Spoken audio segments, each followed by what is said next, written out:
Order. Jackson County Board of Commissioners, today, January 4th, 2022, our first meeting of the new year. Happy New Year to everyone. And so the first order of business today is a proclamation. So I'm going to recognize Commissioner Gail Woody, I think, who's going to present the proclamation today, and this is the Martin Luther King Jr. Day of Service. Commissioner Woody.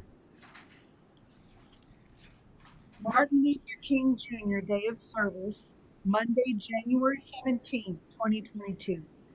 Whereas Dr. Martin Luther King Jr. devoted his life to advancing equality, social justice, and opportunity for all, and challenged all Americans to participate in the never-ending work of building a more perfect union. And whereas Dr. King's teachings can continue to guide and inspire us in addressing challenges in our communities. And whereas the King Holiday and Service Act, enacted in 1994, designated the King Holiday as a national day of volunteer service and charged the Corporation for National and Community Service with leading this effort. And whereas since 1994, millions of Americans have been inspired by the life and work of Dr. Martin Luther King Jr. to serve their neighbors and communities on the King holiday. And whereas serving on the King holiday is an appropriate way to honor Dr. King, meet local and national needs, bring our citizens together, and strengthen our communities and nation. And whereas the King Day of Service is the only federal holiday commemorated as a national day of service and offers an opportunity for Americans to give back to their communities on the holiday and make an ongoing commitment to service throughout the year. And whereas the King Day of Service projects are being organized by a wide range of nonprofit and community organizations, educational institutions, public agencies, private businesses, and other organizations across the nation. And now, therefore, the Jackson County Board of Commissioners does hereby proclaim Monday, January 17th, 2022, as Martin Luther King Jr. Day and commend its observation through participation in a day of service. Adopted the 4th day of January, 2022. Okay. Having heard the proclamation declaring this Martin Luther King Jr. Day of Service in Jackson County, what's the pleasure of the board? We have a motion to approve? Yes. All right, we have a motion. Is there a second? Second. Any question or discussion? All in favor say aye. Aye. All opposed, nay. Ayes have it.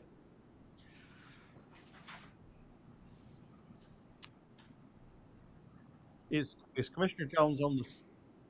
Been able to? Okay, I want to make sure before we move forward. He was going to try to join us by Zoom, but has not been able to do so. So we'll move on to the approval of the agenda. Do I have a motion to approve today's agenda as presented? I move that we approve the agenda as presented. Okay. Is there a second? Second. Any questions, discussion? All in favor say aye. Aye.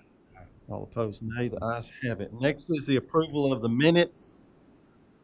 We have a copy of the minutes from our work session on December 14th and then our special call meeting that afternoon on December 14th. After having had a chance to review those as distributed by the clerk, what's the pleasure of the board?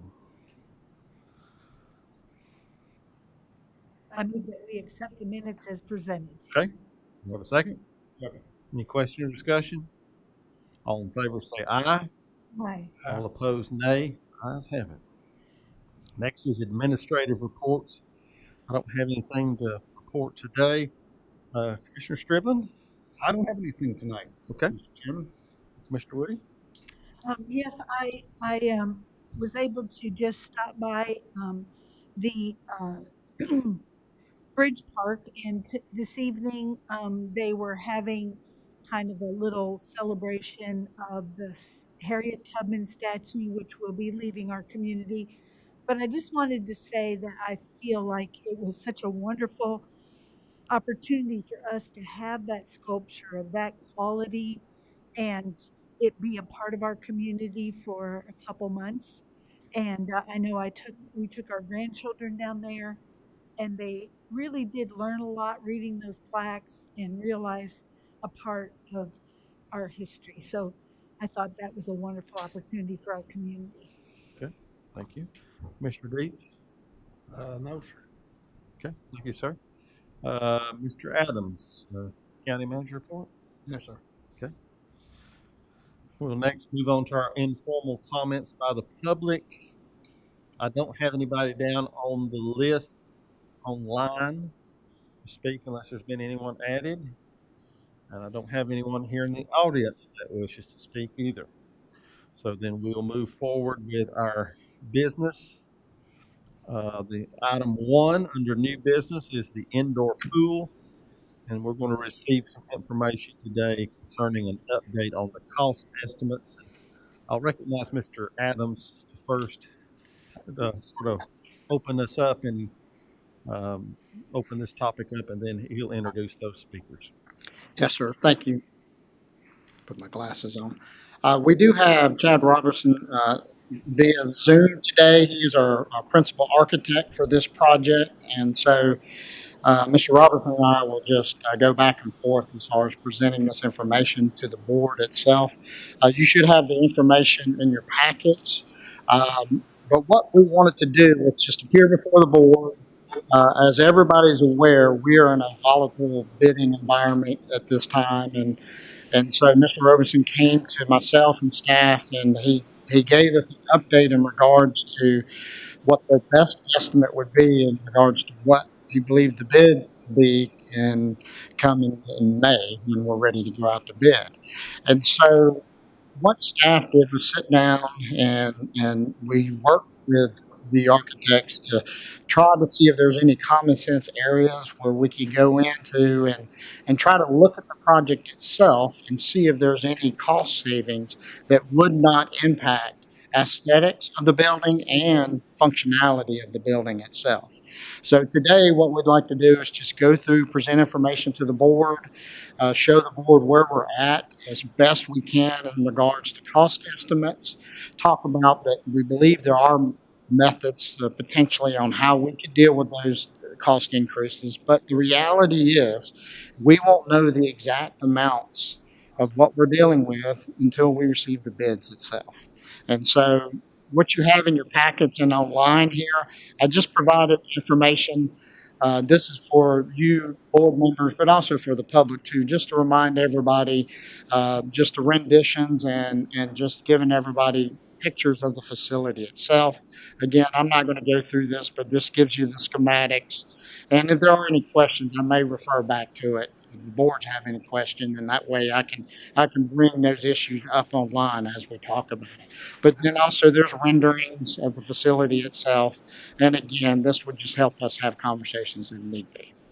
The next item is we do have the actual cost estimate itself. And now we're not going to go line item by line item through this. This is something that the public at home can review, and then also you as board members, if you have any questions, please come and ask us. What I've asked Chad to do is maybe just go through this process. This is how the architect firm come up with our original estimates.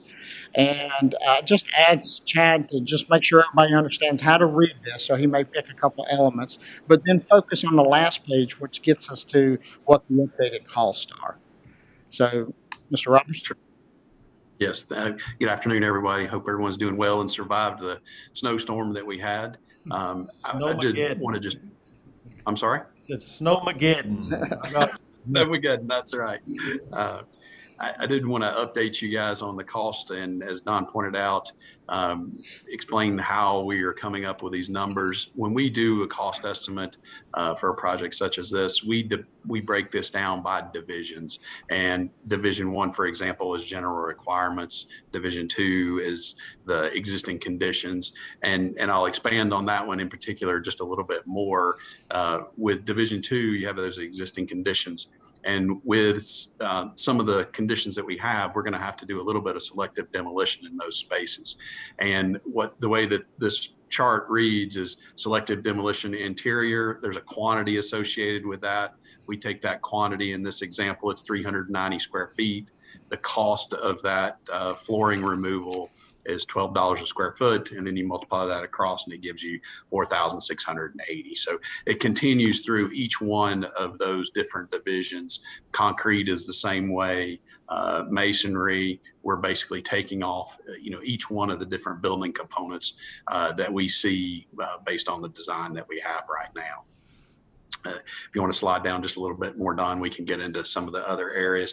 There are a number of these different components that are very expensive. Doors and windows, for example. We have a total of over $1 million worth of doors and windows in this project, and same holds true for divisions 23. And as you start to look at mechanical systems and electrical systems, these are very expensive components of the building. And an example of the mechanical system is roughly $1.8 million total for that project, for your project. Once we go through each one of those divisions, we come to the bottom and we total up the divisions 1 through 14, and then also we total up the remaining divisions, and we get a grand total construction cost that we're looking for on bid day. And we also add overhead and profit in that. And so in what you have in front of you right now, that grand total construction cost that we have right now is $16.7 million. With the current market volatility that we have, we are recommending that you carry at least an escalation of 10% on top of the project. So that adds about $1.6 million to the project. And then there are other items that we've talked about in the past, making sure that you have an owner contingency. That's for unforeseen conditions that you might run into, or unsuitable soils. There's design fees associated with that. There's permitting, geotech, special inspections, and then there's furniture, fixtures, and equipment, and then the technology. All of those items come together to total $21.2 million.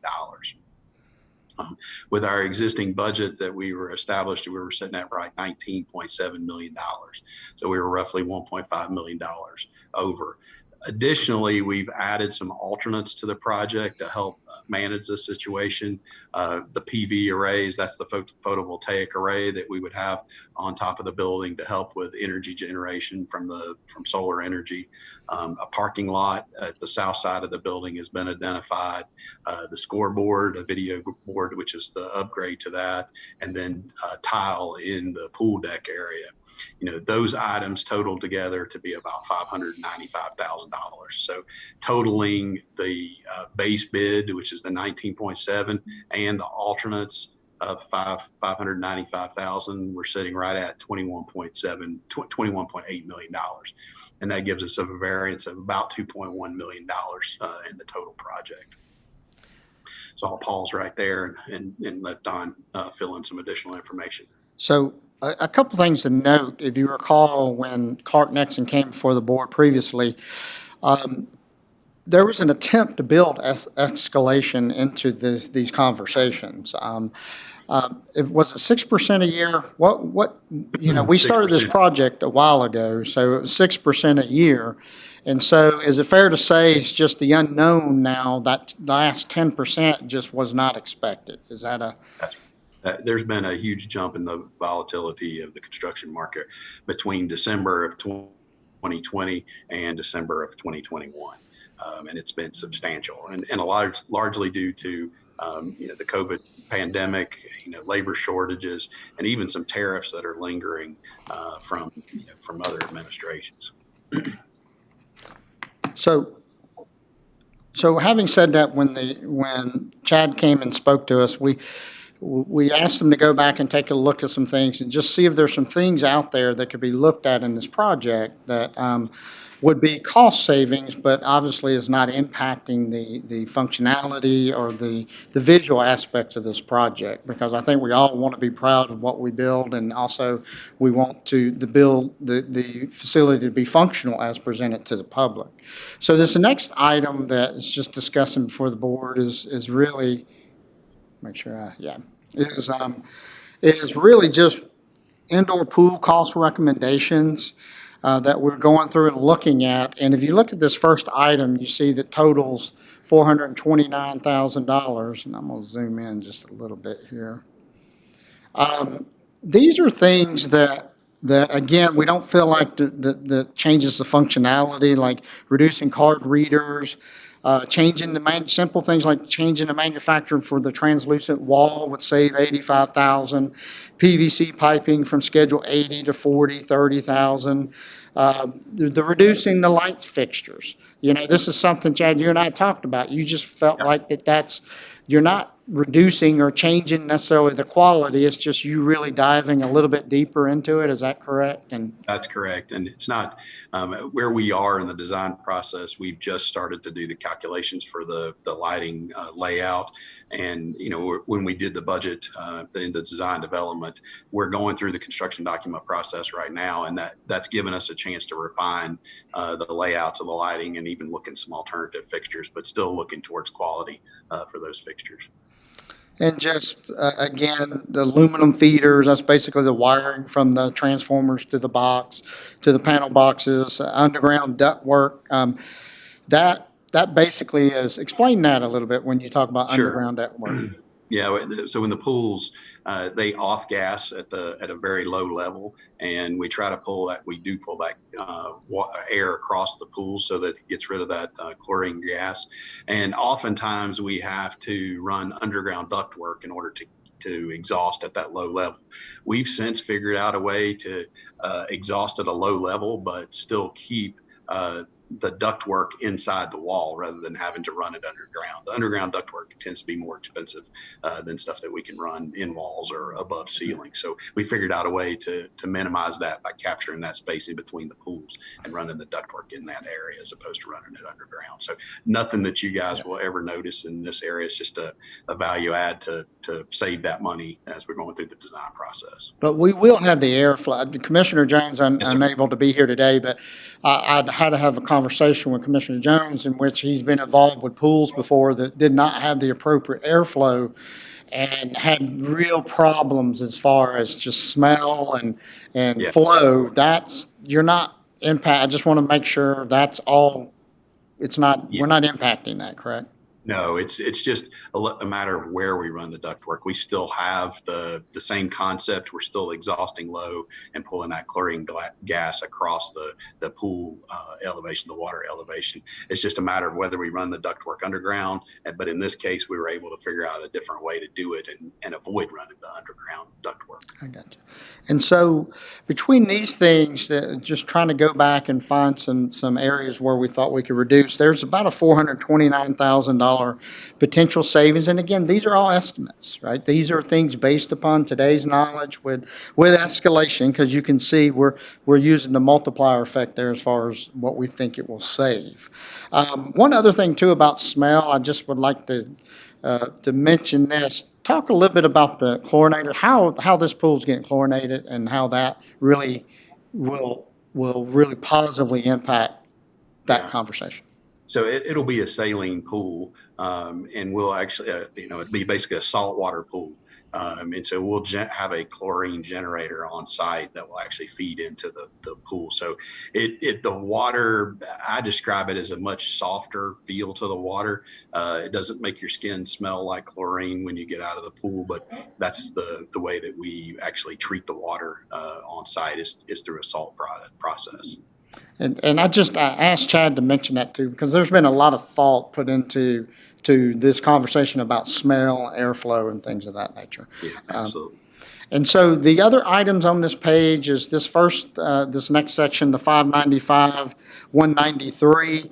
That is the original alternates that were put together that you saw before in Chad's estimates. So we went back and decided to just maybe try to add some additional alternates as the bid specs are being put together.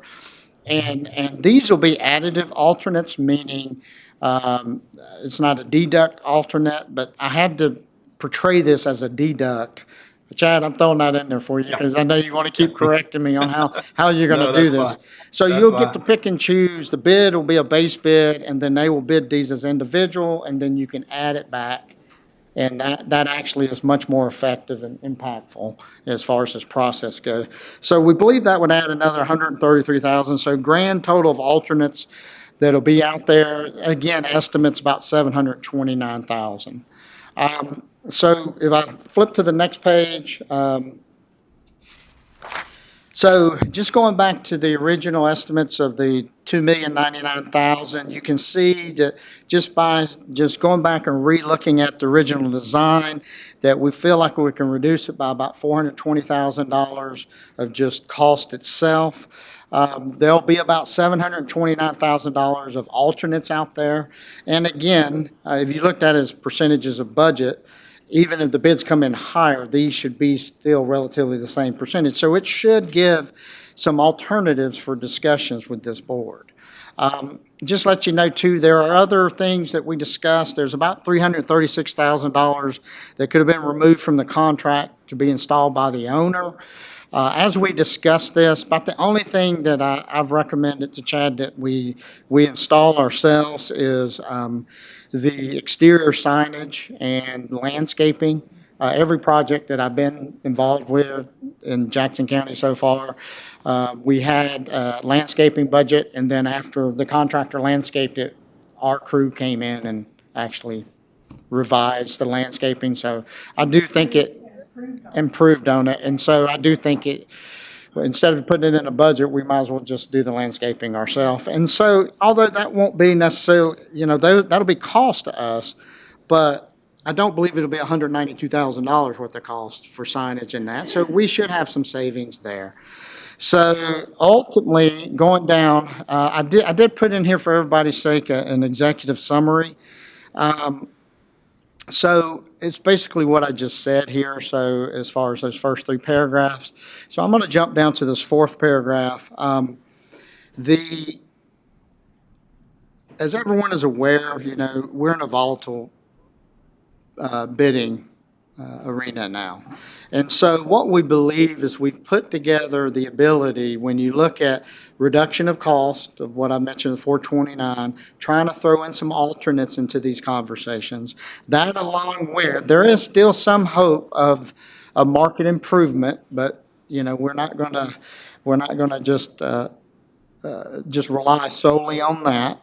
And then also, you as a board are aware that, with our last audit presentation, that the county has done well. We've increased our fund balance, and we've done certain things that has allowed for us to have, just more funds available. We're hoping between a combination of all of that, that we will be in a position to move forward with a quality product when the bids are open.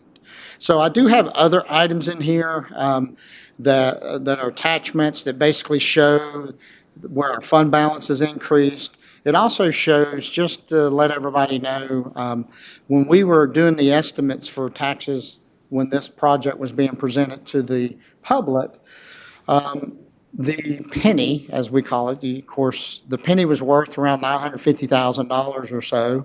And you've gotten a report from our tax administrator also that we've also seen improvements in our value in our county. Now the penny's worth about 1.1 to 1.2 million. So what that's done is it's also decreased the taxation potentially necessary for this project. So that, along with fund balance, the ability to look at different funding sources, hopefully we'll be in a position to move forward with a quality product. And so the point of today's conversation is to really just bring the board up to speed of where we're at in regards to prices are increasing. I think we all know that. And we're just trying to show the public and the board that the staff and architects have tried to really take a look at this and do the best we can to mitigate that. And then hopefully we'll be in a position come May when we open bids to move forward. Yeah, very good. Any questions from the board? Yeah. Will you scroll back to the first, please? Yes, sir.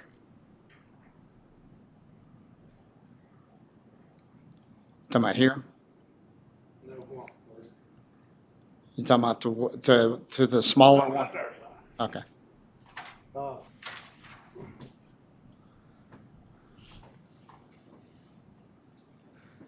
Mr. Robertson, Yes, sir. this may be minute, but if you could change manufacturer and get a different wall there and save us $86,000, well, why didn't we do it to start with?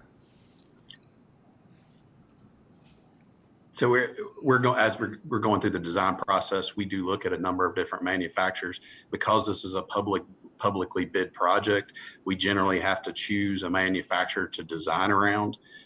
So when we make that selection initially, and in the two manufacturers that we typically use, the pricing between these two guys varies just by what's going on in the market or how busy they are. We'll usually pick one and then go through the design process, but we'll also specify the other manufacturer. And, there's only a few manufacturers of this type of translucent wall. So one of the two of them generally gets it. We just typically have to pick one. And at the time that we started the project, we chose one, and he was less expensive at the beginning of the project. And then as the markets evolved, then that manufacturer's changed, and so we can change it to this other manufacturer and be able to save some money. That's really just our basis of design, and then again we'll specify multiple manufacturers to be compliant with the bid laws. And we were quoted that the windows and doors cost how many $1 million? I think it was roughly 1.2 million. How many windows and doors is that? It's a lot. I can look here real quick and see. This is a window system that it's not the same type of window that you would typically see in a home. These are curtain wall systems. So it's an aluminum storefront system. Let me look here real quick and see if I can find that for you. I think put that picture up there. It shows the exterior with all the glass. I mean, that's exactly what we're talking about. Yeah. Yes, sir. That's exactly right. We've roughly got about 2,000 square feet of windows on the exterior. Yeah, look right there. That's your windows. That's gonna be pretty, huh? And the upper level is the translucent wall panels that we were talking about earlier. Just think, we could be swimming right now. Go back to that. Right. Exactly right. What, You want to go back? is it all right if I ask him? Yeah, go these? ahead. No, you have the right to ask whatever question you want. Thank you. So where do you want me to go? You want to move this PVC from Schedule 80 to Schedule 40. You must feel like Schedule 80 was really needed in this situation. But now we can cut the strength of it in half. It's basically the wall thickness of yeah. the wall thickness of the pipe. So Schedule 80, obviously is the high end of that PVC piping. Schedule 40 is still completely compliant. It's just an alternative material there, and that's not uncommon at all to use that in different areas. When we first start doing the cost estimate, we're trying to get the highest level of quality that we can in the project, and then if the market's changing, then we start to look at some alternatives like that. I've never had an issue with Schedule 80 or Schedule 40. So I also want to make sure we understand, when we look at this piping, this is not the pool piping. So this isn't the pressure pipe. This is the sewer line, correct? That's correct. Okay. Yeah. And so there's no, because Chad and I had this conversation a little bit, there's, where that sewer line is being brought into the building, there's no extraordinary weights or something above and beyond normal where that sewer line is going below ground. Is that a correct statement? That's correct. Yes, sir. So I guess the point being is there's no extraordinary weights that would really cause you to say that we really need to stay with 80 versus 40. Is that a? That's correct. Yes.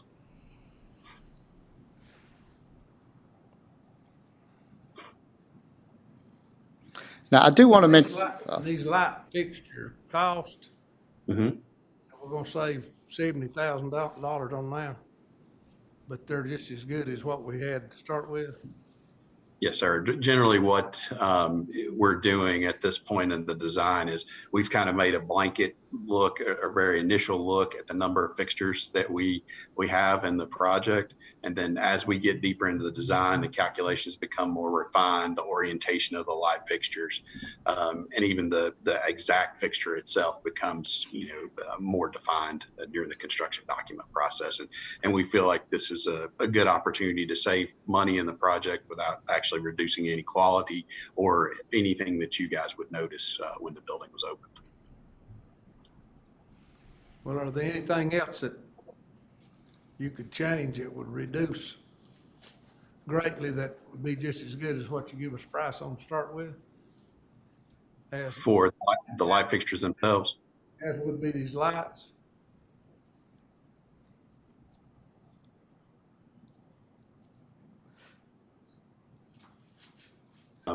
These are the items that we've acted on the project. So Chad, is there anything else out there that would not drastically impact aesthetics or functionality that would be similar to what we're talking about here? Is there anything else? I think, is that what you're asking out there? Is there anything else? Have we looked at everything as far as trying to change some of these? Yeah, I think we've made a deep dive into, the minutia of the project, trying to identify those areas. The aluminum feeders is a good example. That's really deep into the weeds, into the specifications of the project, and we've done that holistically across the entire project, and we'll continue to do that, as we're refining the construction documents. And if there's something that the availability or market condition that causes us to change directions, we're always looking to save money but keep the same amount of quality that you guys are necessary for the project to have longevity. Thank you.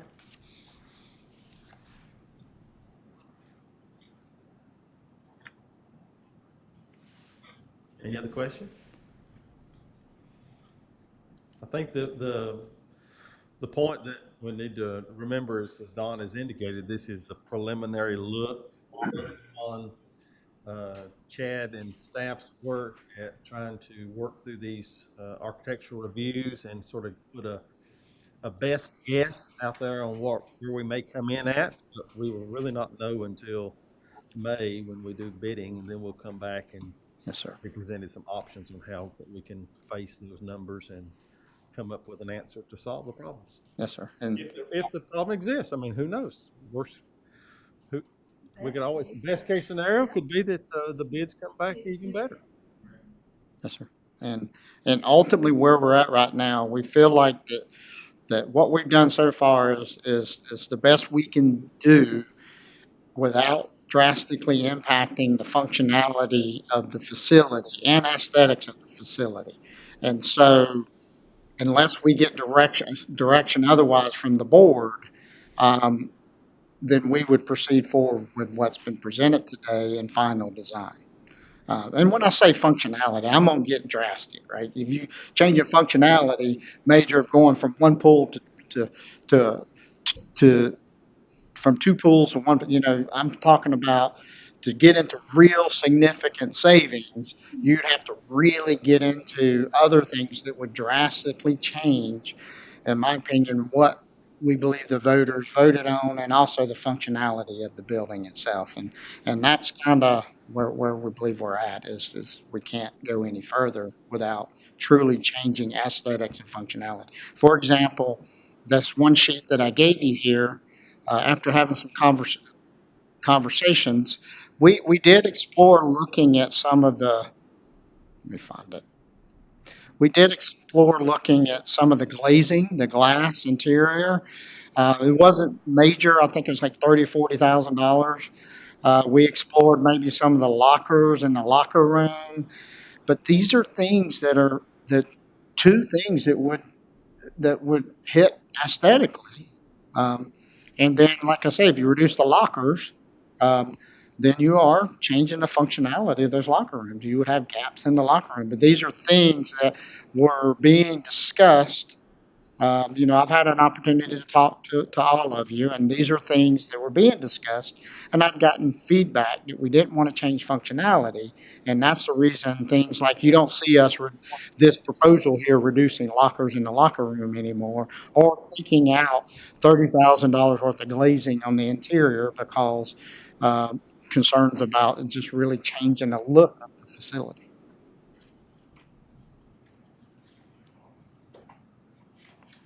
Any other questions?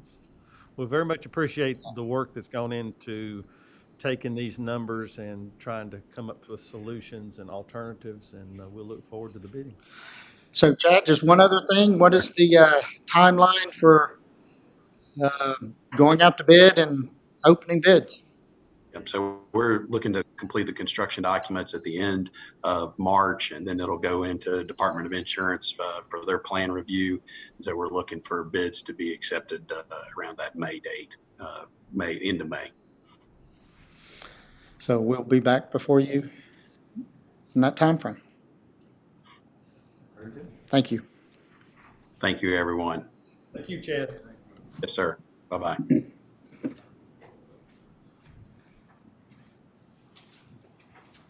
Okay, that brings us to our appointments. Item 2, which is a solid waste board.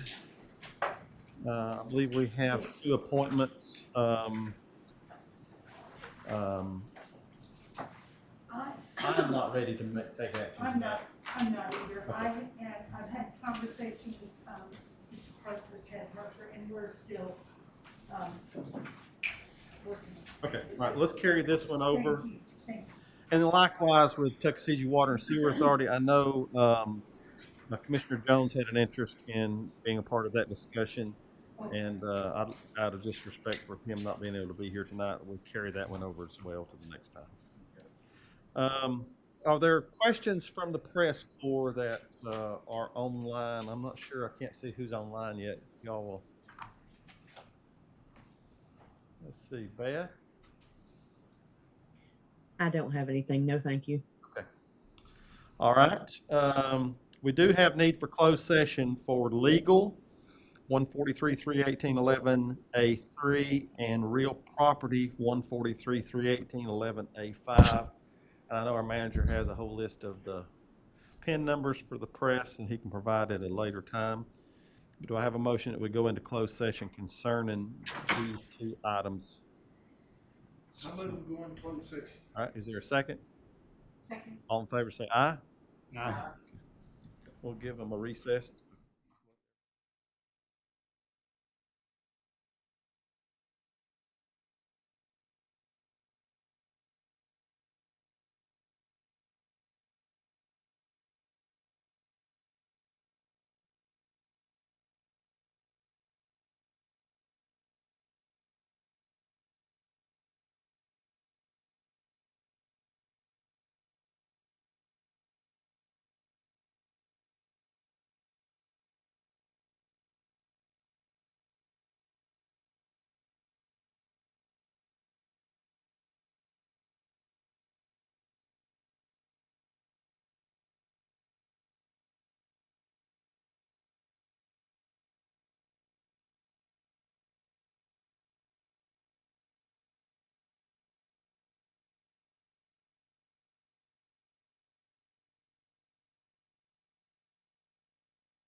said, no action taken in closed session except approving the minutes. And with that being said, there is no additional action today. Do I have a motion? I'm even off here. Do we have a motion to adjourn the meeting? So moved. Your second? Second. All in favor, say aye. All right. I would like